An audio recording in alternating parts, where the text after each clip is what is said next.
គុណព្រះធំធេងខ្លាំងណាស់លើលោកីដែលស៊ូលំបាកនឿយហត់ពេកក្រៃឲ្យតែវាថ្លៃកូនបានសុខសាន្តគ្រប់កូនប្រុសស្រីគួរយល់ចិត្តម្ដាយដែលគិតណាយខ្វល់ខ្វា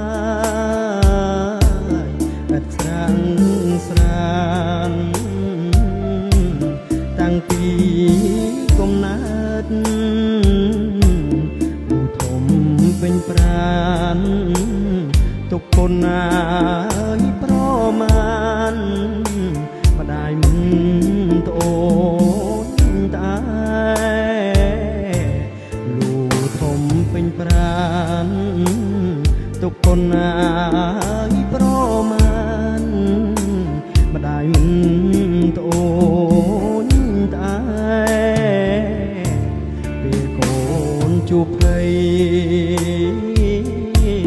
ចិត្តម្ដាយសែនព្រួយបួងសួងអើយព្រះជួយពុំមានពេលហែកូនសុខកាលណាចិត្តម្ដាយសុខដែរនេះពិតណាយចិត្តម៉ែក្បែរកូនគ្រប់ពេលម៉ែបានគត់គង់បំរុងដល់កូន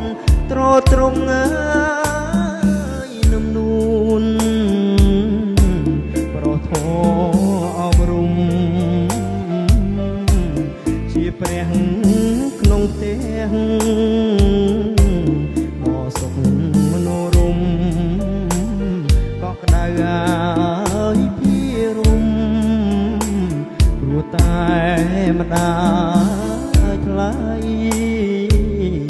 ដ៏សុខមនោរម្យក៏ក្តៅ